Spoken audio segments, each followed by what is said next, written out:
কলিয়াবৰত কেবিনেট মন্ত্ৰী কেশৱ মহন্তৰ ব্যৱস্থাপনাত শিক্ষাৰ্থীৰে উত্তীৰ্ণ ছাত্ৰ-ছাত্ৰীক সম্বৰ্ধনা। অসম চৰকাৰৰ কেবিনেট মন্ত্ৰী তথা কলিয়াবৰ সমষ্টিৰ বিধায়ক কেশৱ মহন্তৰ ব্যৱস্থাপনাত কলিয়াবৰৰ কুঁৱৰীটোল মুক্তিযুঁজাৰু ভৱন উচ্চ মাধ্যমিক আৰু উচ্চতৰ মাধ্যমিকৰ চূড়ান্ত পৰীক্ষাত উত্তীৰ্ণ ছাত্ৰ-ছাত্ৰীক সম্বৰ্ধনা অনুষ্ঠানৰ আয়োজন। অনুষ্ঠানত মুখ্য অতিথিৰ আসন অলংকৃত কৰে বিশিষ্ট চিন্তাবিদ প্ৰাগ নিউজৰ মুখ্য সম্পাদক প্ৰশান্ত ৰাজগুৰুৱে। কলিয়াবৰ মহাবিদ্যালয়ৰ অধ্যক্ষ ডক্টৰ উত্তম কুমাৰ বৰুৱাৰ সভাপতিত্বত অনুষ্ঠিত হোৱা অভিনন্দন অনুষ্ঠানত স্থানীয় বিধায়ক কেশৱ মহন্তই উপস্থিত থকা সফল ছাত্ৰ-ছাত্ৰীসকলক উদ্দেশ্যি ভাষণ প্ৰদান কৰে। মুঠ 68খন শিক্ষা প্ৰতিষ্ঠানৰ সৰ্বমুঠ 742 গৰাকী ছাত্ৰ-ছাত্ৰীয়ে সম্বৰ্ধনা গ্ৰহণ কৰে মন্ত্ৰীগৰাকীৰ পৰা। লগতে উচ্চ আৰু উচ্চতৰ মাধ্যমিকত 100%ৰে উত্তীৰ্ণ বিদ্যালয়লৈ 2 লাখ টকাৰ আৰ্থিক অনুদান আগবঢ়ায় মন্ত্ৰীগৰাকীয়ে। সম্বৰ্ধনা লাভ কৰি আনন্দিত হৈ মনৰ ভাৱ ব্যক্ত কৰিলে ছাত্ৰ-ছাত্ৰীসকলে। কলিয়াবৰৰ পৰা কৃষ্ণ কোৰে, নিউজ 24 অসম।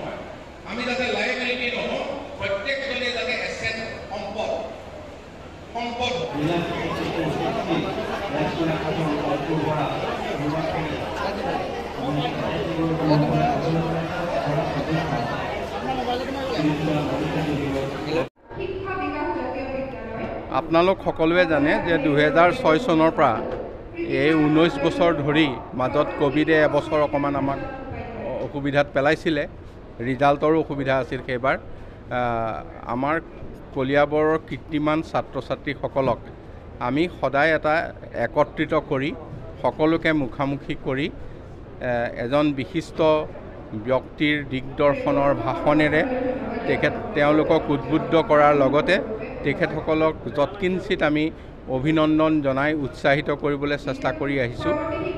এইবাৰো 742 গৰাকী ছাত্ৰ-ছাত্ৰীক আমি ইয়াত একত্ৰিত কৰি তেওঁলোকক উৎসাহিত কৰিছোঁ। অভিভাৱকসকল আছে, বিদ্যালয় প্ৰধানসকল আছে, কলিয়াবৰৰ বিশিষ্ট শিক্ষাবিদসকল আছে।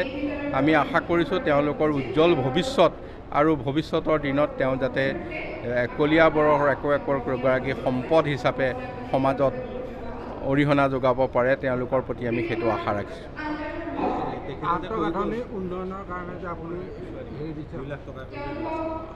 ইয়াৰ আগতে আমি যেতিয়া প্ৰথম আৰম্ভ কৰিছিলোঁ তেতিয়া আমি এখন বিদ্যালয়ে যদি শতকৰা 100% উত্তীৰ্ণ হয় 50,000 টকা আমি প্ৰথম আগবঢ়াইছিলোঁ। তাৰপিছৰ পৰা 1 লাখ টকা আগবঢ়োৱা হ'লোঁ।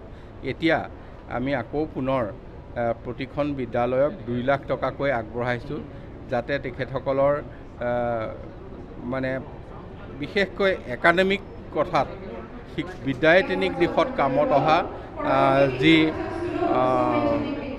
হয়তো সা সঁজুলি বা অন্যান্য ক্ষেত্ৰত তেখেতসকলক অকণমান সেই পুঁজিৰে যাতে আগুৱাই নিব পাৰে 2 লাখ টকাকৈ আগবঢ়োৱা হৈছে।